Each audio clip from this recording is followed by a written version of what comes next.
You're listening to the Monday Night Community Show with Daniel on BRFM. This is the Daniel Monday Night Community Show on demand through YouTube. Thank you very much for choosing to listen to us through this method.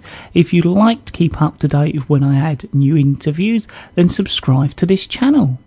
The first guest is Tim, the Animal Control Officer from Swale Borough Council. Tim, one of our regular visitors. As always, it's good to have you back in the studio. Thanks, Daniel. Yeah, it's nice to be up here. Now, I know you want to start off with dogs in hot conditions. Well, I thought I would this time because it's July and we're in the middle of what is a really lovely summer. I personally am a hot weather person. I love it.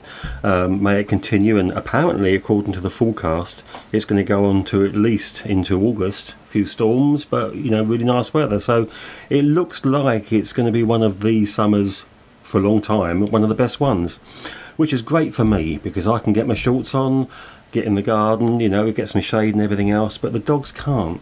They've got basically the same type of coat they wear all year round. So what I wanted to really do is just remind people that just be mindful of your pets in these hot conditions. Indoors, make sure they got plenty of water down so that they can always have a drink, because dogs, apparently, I'm not a vet, but apparently they monitor and control their body temperatures by panting. So get some cold water down. If you're going out shopping, for goodness sake, don't take your dog with you. It might be you take the dog in the car, you pull up in the car park, it's overcast, you think, well, I'm only going to be 5 minutes. Get a ticket. The shortest period of time you can get is 30 minutes. Leave the dog in the car, rush round to the shop. Suddenly the sun comes out. You meet up with an old school friend you haven't seen for 30 years. Get chatting, forget all about the dog. 20 minutes later you go back to the car and it's too late, and these things happen. It's never intentional, but if you're going out in hot conditions, just don't take your dogs with you and don't leave them in cars. I've had to take dogs out of cars when they've been in there for 20 minutes, and believe me, it's very, very unpleasant. On the same sort of thing, just think about your home. A lot of people are very lucky. They've got wonderful glass conservatories at the back of their properties. They generally face south, so they become a sun trap. You might be going out and leave the dog the run of the house and the conservatory. What happens if I don't know, a wind or something blows the door shut and the dog's actually caught in the conservatory? It's going to be exactly the same thing. So just spend a bit of time and think about your pets in these hot conditions and enjoy it. You next want to talk about dog control orders. What I thought I'd do, Daniel, is just cover a few things, because owning dogs is great fun, but with owning dogs comes responsibility, and that's all really we ever ask, is that people are responsible for their dogs. Swale, we're very lucky. It's a very dog-friendly borough. We encourage people to walk their dogs. We've got some fantastic coastlines, and the majority of our coastlines we do actually welcome dog walkers, as long as they are responsible. And by that I mean they keep the dogs under control, obviously clear up if they foul anywhere. But during the summer, from the 1st of May to the end of September, we do have 3 areas of beaches that we set aside really for families. We call them dog exclusion zones. They range in Sheerness from roughly where Tesco's is along to the old jetty or Neptune Terrace. In Minster from just about the Player Club or where the little sweet shop is, along to the Little Oyster, and then lays down the main sort of beach at the bottom of the promenade down there. And those dogs aren't allowed on the beaches at all between May and the end of September, and on the promenade parts they have to be kept on a lead.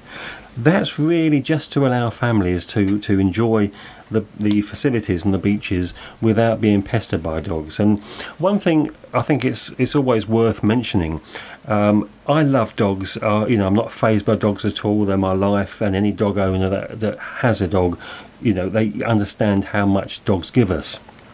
But there are people who, for whatever reason, and it's quite rightly they're entitled to be like that, are frightened of dogs. So if your dog's off a lead and it goes running up to somebody, there's no point in saying it's okay, it's friendly, it won't bite you. it's not about what the dog's like, it's what about that other person is like. And if that person is frightened of dogs, it's not fair on them. And under the Dangerous Dog Act, which is the legislation that came out in 1991 to control dogs, really, there is a clause in that. It's been updated a few times, most recently in 2014. So now a dog attack doesn't actually have to include contact or a bite. It's fear of being attacked. So if a dog rushes up to somebody and they're actually in fear that dog's going to attack them, that technically is a dog attack. And it's something which is handled by the police. If a bite occurs, that becomes an aggravated, a higher offence. So just be very, very careful with your dogs. Now, as I say, it's about being responsible. That's the thing that we really try to promote all the time. Dog fouling, look, if your dog makes a mess and it happens, dogs aren't that selective, they do it. Clear it up. That's all you have to do. You don't have to look around for a special dedicated dog bin. It can go into a normal litter bin. That's quite acceptable, as long as, of course, it's bagged up. We introduced, we were the first council in the UK to work in partnership with a Swedish company called Tixpack, and we've got 30 stations at selective areas across the whole borough. Sort of hotspot areas where there were problems. It's not for the council to provide you, the dog owner, with dog bags, but if you do run out or you do forget them, at least there are these stations dotted around that you can get some bags from.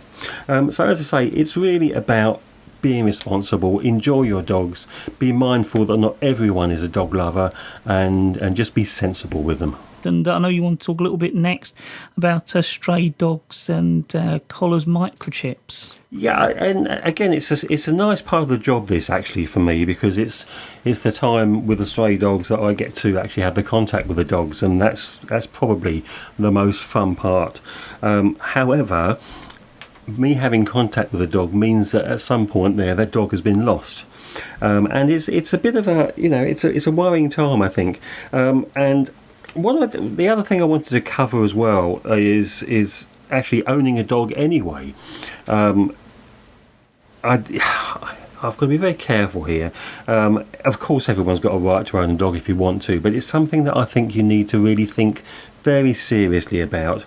I was having a quick look today just to check up, and the average dog over its lifetime can cost you between £12,000 and £16,000 to own a dog. That's a big commitment, and if you're not prepared for that sort of expense, spread out obviously across the life of the dog, and you can't then offer the dog everything it needs, just think very carefully whether you should have it or not, because there's lots of legislation that you have to comply with to own a dog. It might be the Animal Welfare Act, I mentioned earlier the Dangerous Dogs Act. There's all sorts of legislation, so just think it through. But on that subject of stray dogs, I firmly believe that no matter how good an owner you are, there is some point at some time when a front door is going to be left open, and your dog will make a bid for freedom. Now, it's been for a long, long time a legal requirement to have a collar and a tag with the dog's telephone or your telephone number, address, postcode, not the dog's name, but have those on there, and that still applies. One of the problems we have, however, is that most dogs go missing when they're at home in the garden, and a lot of people take the collars off when they're at home, so there is then no identification. In April last year, it became mandatory to have your dog microchipped. That's a permanent record of owner details, and it just makes life so much easier, not necessarily for us, but for the owners and for the dog itself, because we can get your dog back to you much, much quicker if we know who it is and where it comes from. So it's just a quick reminder that it is a legal requirement that your dog is microchipped. It's not very expensive. It's it's a very simple procedure, but it has to be done, and make sure you do it, because it does make life a lot easier. If we find a dog and there is no identification on it, we post a photograph on our Facebook page, and it's worth having a look at that. It's Swale Borough Council Stray Dog Service on Facebook. Have a look at the page, give us a like, because that would be nice. And so all dogs that we can't get back to the owner straight away, we take a photograph and post the details on there. if we bring a dog back to you, there is a charge actually of £55 daytime, and it's £65 if it's out of hours. If the dog goes to the kennels, there's a further daily charge of £14 per day, and again there is a fee if the dog's in the kennels and we return it to you. There is a service charge and of £25. So it really makes a lot of economic sense to make sure your dog doesn't get out, but if it does, make sure it's microchipped, so at least we can get the dog straight back to you. So we're talking to Tim, the animal control officer, all as part of a regular slot we often do with Tim. I know you next want to talk about dog noise.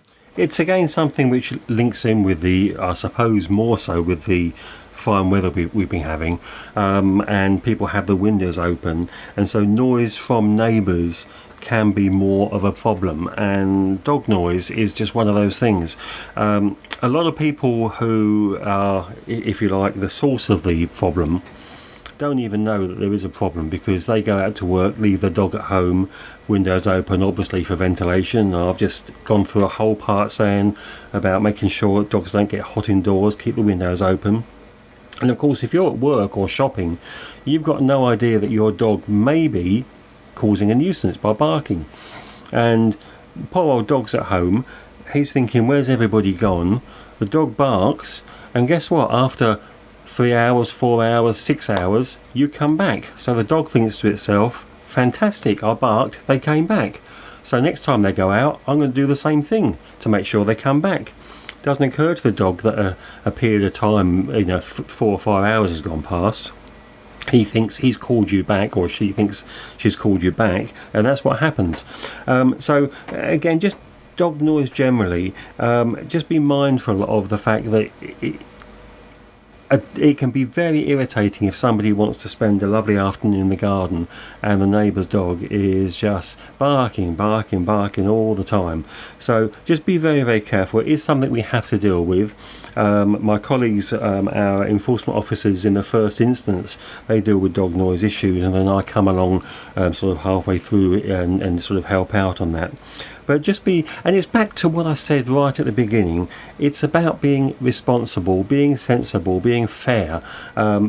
Everyone wants to get on together, really. So if you've got a dog, just be responsible with it and don't let it be a nuisance in any way, whether that be fouling or a danger to other people or dog noise or anything really. Tim, before you go, if there's anything else you want to cover, a little bit of a roundup, and of course any useful contact details. Yeah, I thought it would be nice just to once again remind people of the numbers to contact us.